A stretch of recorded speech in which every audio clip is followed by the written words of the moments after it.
From the headquarters of Telesur English in Quito, Ecuador, this is From the South, and I'm Soyini Gray.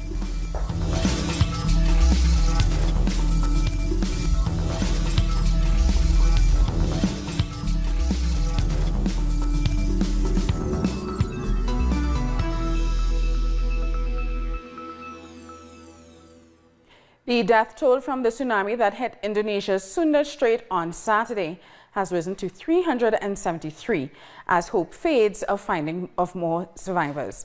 Indonesian officials have confirmed the tsunami was triggered by the collapse of the Anak Krakatau volcano, contrary to earlier reports that it was caused by an earthquake.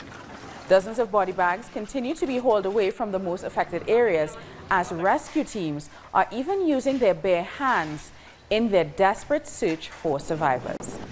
Nearly 1,500 people were left injured and over 100 more are still missing, with experts warning that more waves could soon hit the devastated region. We're grateful that we're safe now, and aid is coming from communities and from the city, but we haven't received any aid from the government yet. We feel sorry for these people because they are brothers. They are Muslim too. That's why they decide to build an aid post here.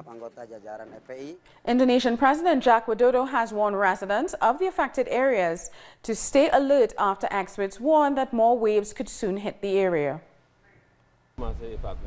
Everybody has to be careful and stay alert. We are still evacuating the dead and taking care of those injured, those who are at health clinics and at hospitals.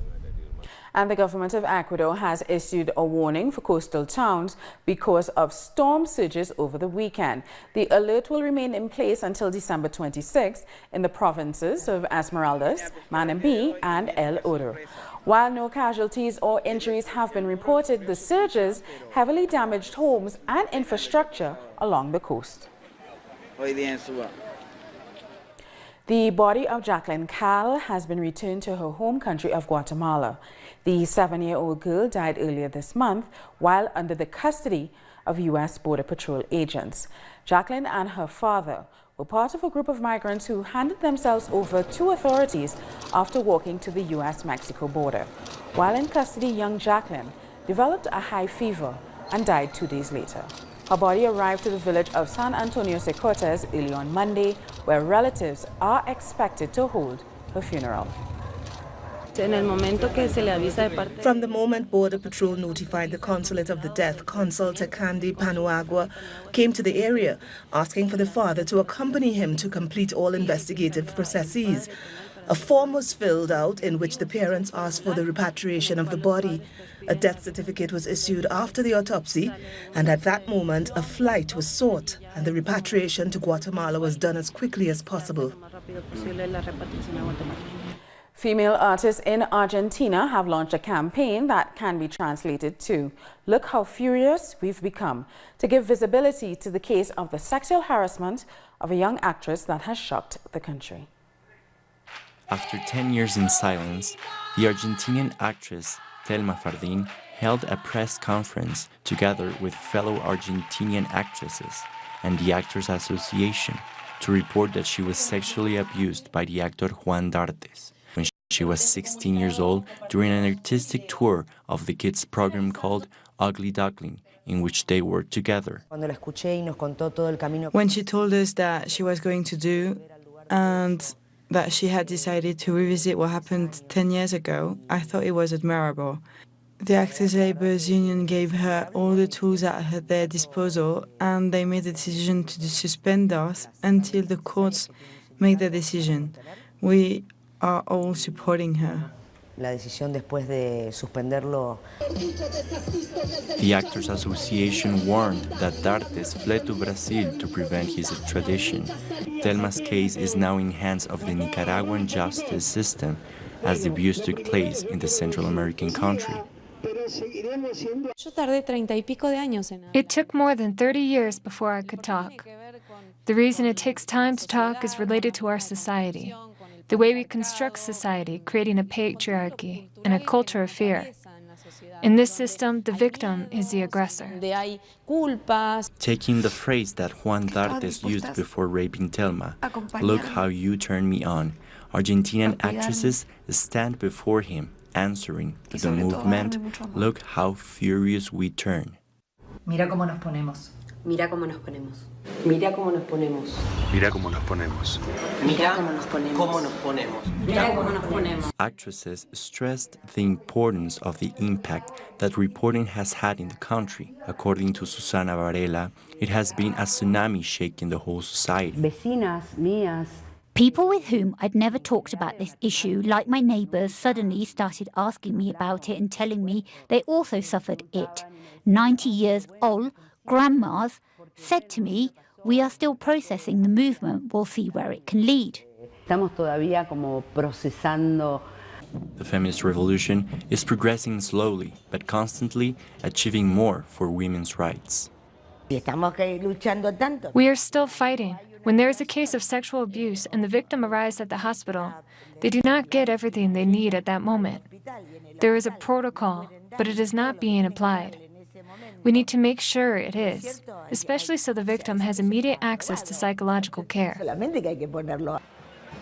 the 2019 budget, the Argentinian government cut areas devoted to creating policy to reduce violence against women, but the feminist movement will keep fighting to achieve equal rights. In Jamaica, a disabled man is the male winner of the 5th annual Grace Kennedy Heather Little White Household Worker Awards. 53-year-old Michael Brown lost his left hand in a fight 20 years ago. Despite his disability, he went on to pursue his passion for farming and now works as a property caretaker and handyman for a family. He admits that simple tasks can take their toll, but he'll never stop trying. Prime Minister Andrew Holness tweeted his congratulations to Mr. Brown for his achievement. And Dwight Nelson, Jamaica's former Minister of National Security, has died. The 72-year-old had been ailing for some time. He died at home, surrounded by friends and family. Nelson held the national security portfolio in 2010 during the massive security operation to arrest and extradite to the United States the notorious drug lord Christopher Dudas Cook. And still with news from Jamaica, on Friday, Prime Minister Holness announced to citizens that the categories of workers who qualify for free movement under the CARICOM single market has been increased. Prime Minister Andrew Holness said that these workers will join university graduates, media workers and artists in the categories of workers who qualify for free movement throughout CARICOM.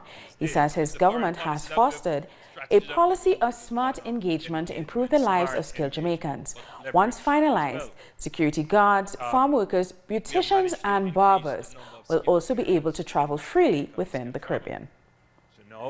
The foreign policy that strategy that we have used is one of engagement, smart engagement, but leverage as well.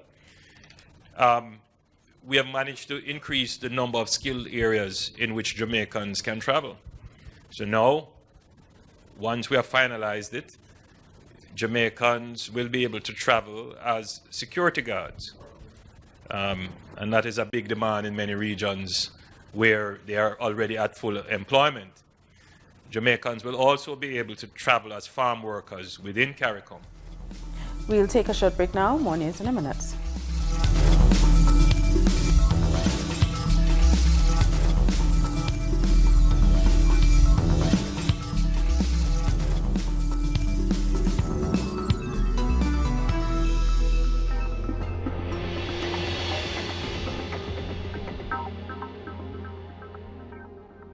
Telesur brings you special interviews with social and political personalities. Monday, from Washington. Tuesday, from Mexico. Wednesday, from Caracas. Thursday, from Quito. Friday, from Havana.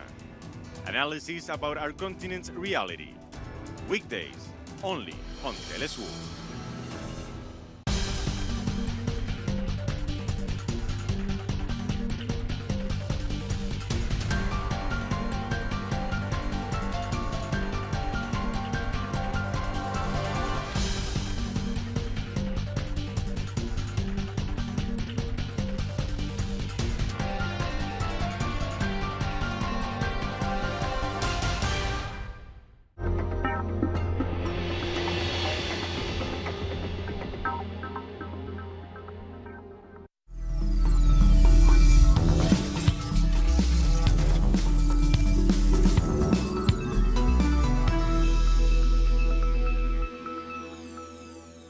Welcome back. An attack by unidentified gunmen in Nigeria's Zamfara state has left at least 17 dead and dozens more injured. According to witnesses, gunmen on motorcycles entered the village and opened fire on fleeing civilians. No one has claimed responsibility for the attack as yet. Zamfara has for years been hit by killings at the hands of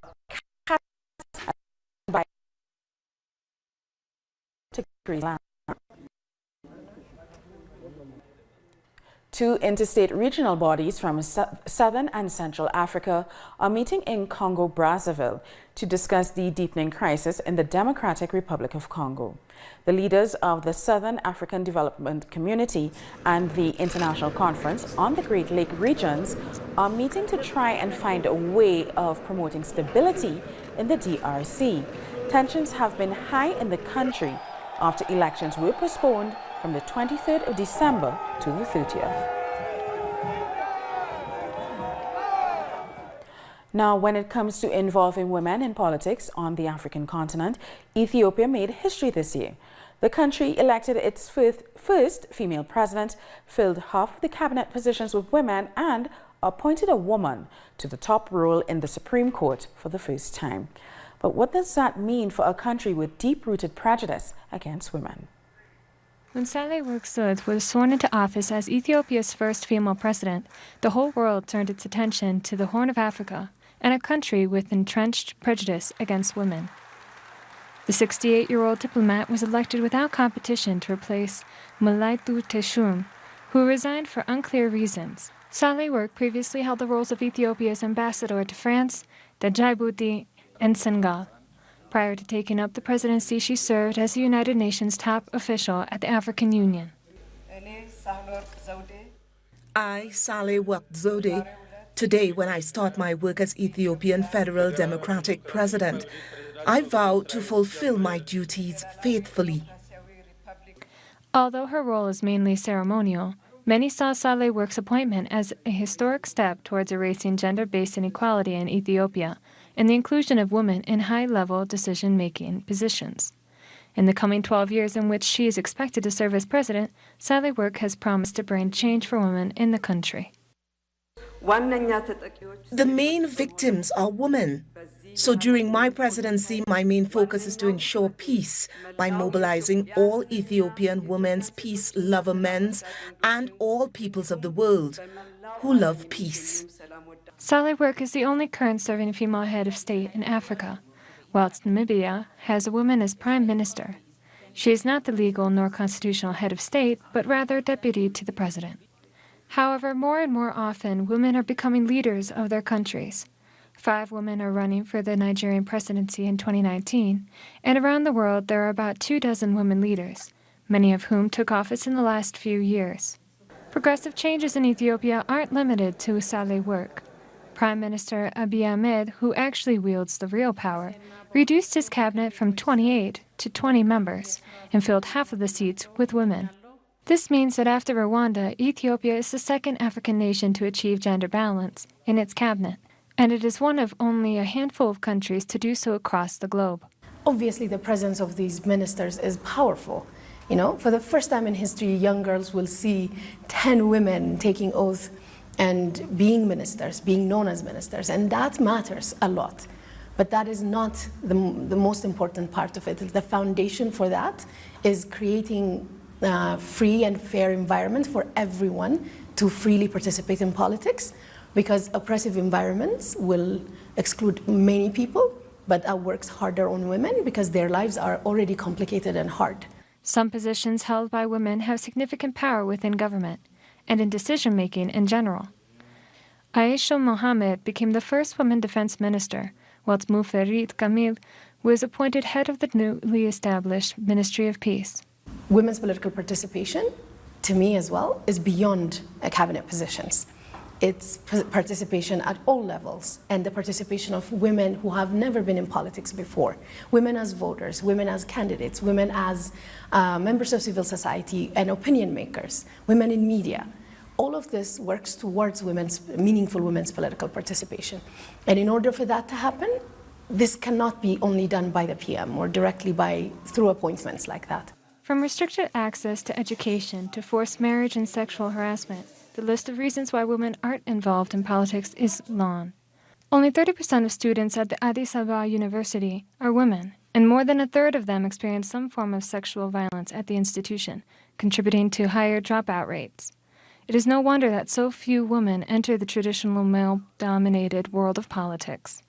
One being the environment is designed for men by men, and it doesn't really allow women to function in that space.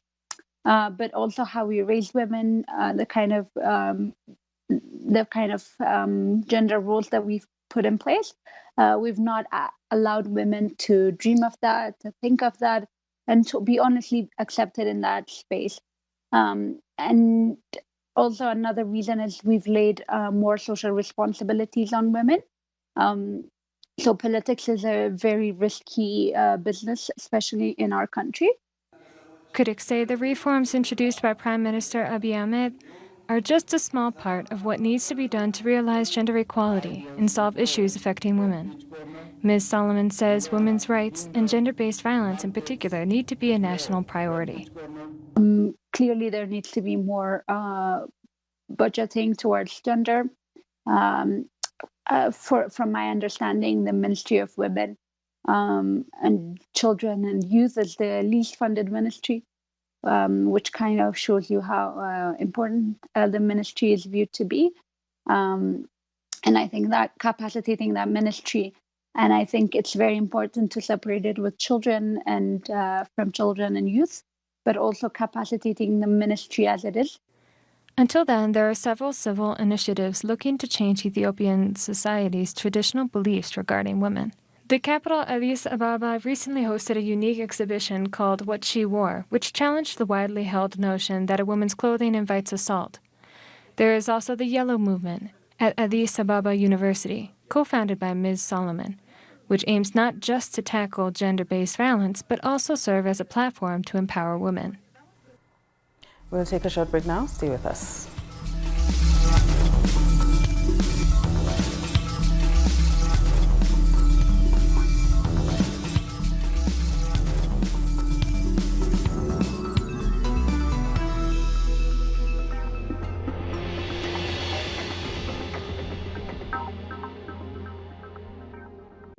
The Pakistani journalist Tariq Ali examines the mass media influence promoted by imperialism.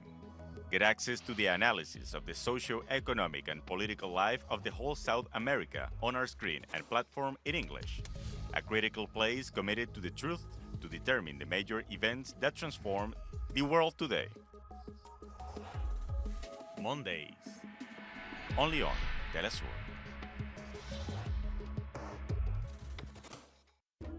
An occasion to enjoy the cultural diversity that defines our South American essence. Come along to find out the story behind these personalities, traditions, and artistic expressions that unite us as a whole. Real Lives, Friday, only on Telesur.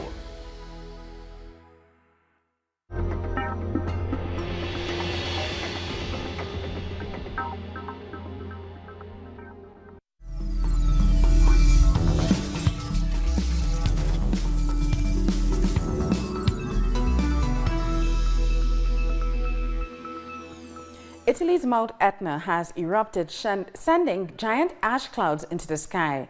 Authorities have closed the nearby Catania airport as a precautionary measure. Mount Etna is the highest volcano in mainland Europe and is considered one of the most active volcanoes in the world.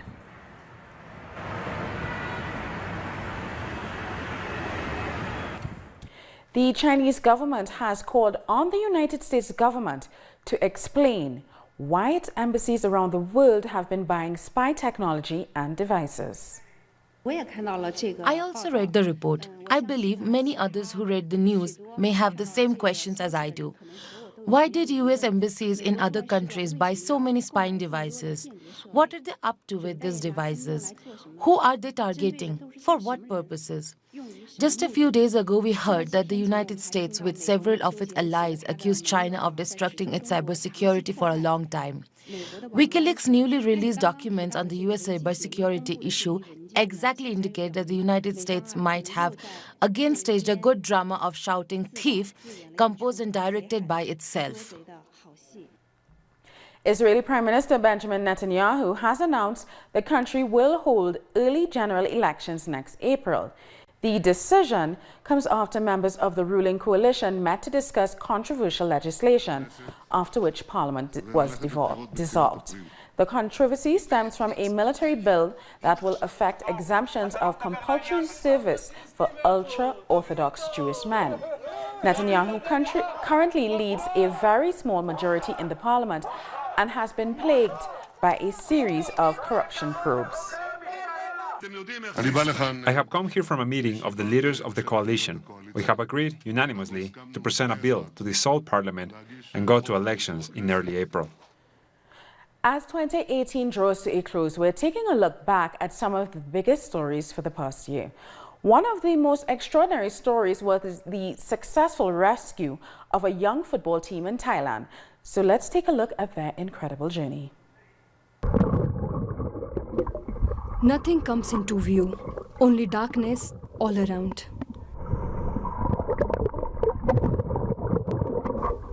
Suddenly there is commotion and something appears. How many of you? 13. Brilliant. These blurry images of boys stuck together, moving and talking, are nothing less than a miracle. The boys have been trapped deep inside a cave in Thailand for 10 days. And it's the first time they see a beam of light and hope. We are coming. It's okay. It's okay. Many people are coming. Many people. We are the first. Many people come. This brief conversation brought the whole world the relief that hardly anyone dared to hope was possible. Okay, but 1 week and Monday, you have been here 10 days. 10 days. You are very strong. Very strong. After losing all sense of the day or the time, the only thing they feel is hunger. I know, I understand. The finding of these boys by 2 British divers is only the first step in what will turn into a monumental rescue operation. For now, the news that they are all alive and in good spirits not only made their families euphoric, but the entire world. It's unimaginable. I've been waiting for 10 days. I never imagined this day would come. I would like to thank the military, the police, and all the officials who came to help find my son. The Thai authorities immediately organized over 1,000 rescuers to bring the boys back to safety. Many international divers and rescuers also joined in, and the entrance to the cave became ground zero. The 13 people are fine. We deployed 7 SEAL personnel to be with them, which includes a doctor and a rehabilitation nurse. Now we are installing the phone lines so parents can talk to them about how they are. We don't have to rush. We're trying to build up their strength, and the kids will eventually come back to you. This group of boys is from a local football club called the Wild Boars. 12 boys aged between 11 and 17, along with their 25-year-old coach, went for a regular outing to the Tham Luang cave in Thailand's Chiang Rai province on June 23rd. But as soon as they entered, a flash flood blocked the way out from a very complex cave system. When families reported them missing, the Thai authorities started their search. Even while everyone was giving their 100%, the weather continued to be merciless.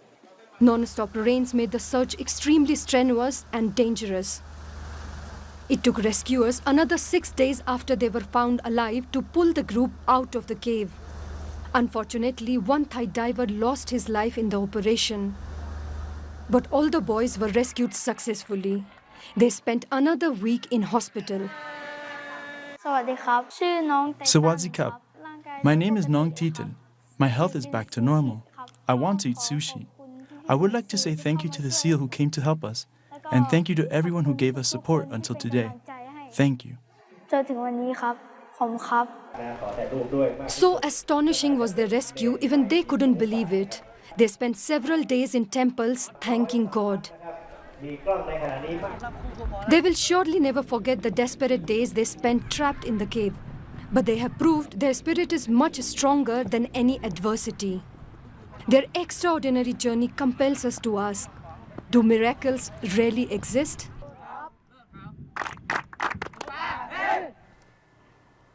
Migrants stranded in the border city of Tijuana in Mexico were treated to a special Christmas lunch courtesy of a group of chefs. The traditional meals were served during an event called Paella Without Borders. The event was organized by Armando Rudiel, a San Diego-based Spanish chef. The traditional Spanish dish tantalized taste buds, and hundreds of migrants queued to get their hearty helping. There aren't first or second class migrants here. We're all migrants, or we have been at some time. We're here to make our voice heard. And what better way to do it than with paella, which symbolizes liberty, fellowship, unity, and fraternity. And above all, happiness. And with that, we've come to the end of this news brief. For these and many other stories, you can find them on our website at tellusyourenglish.net. For our viewers in Africa, remember we can be found on StarStat channel 461 in South Africa and channel 539 in Nigeria. Join us on social media. We can be found on Facebook, Twitter, and Instagram. For Tell Us Your English, I'm Soini Gray. Thank you for watching.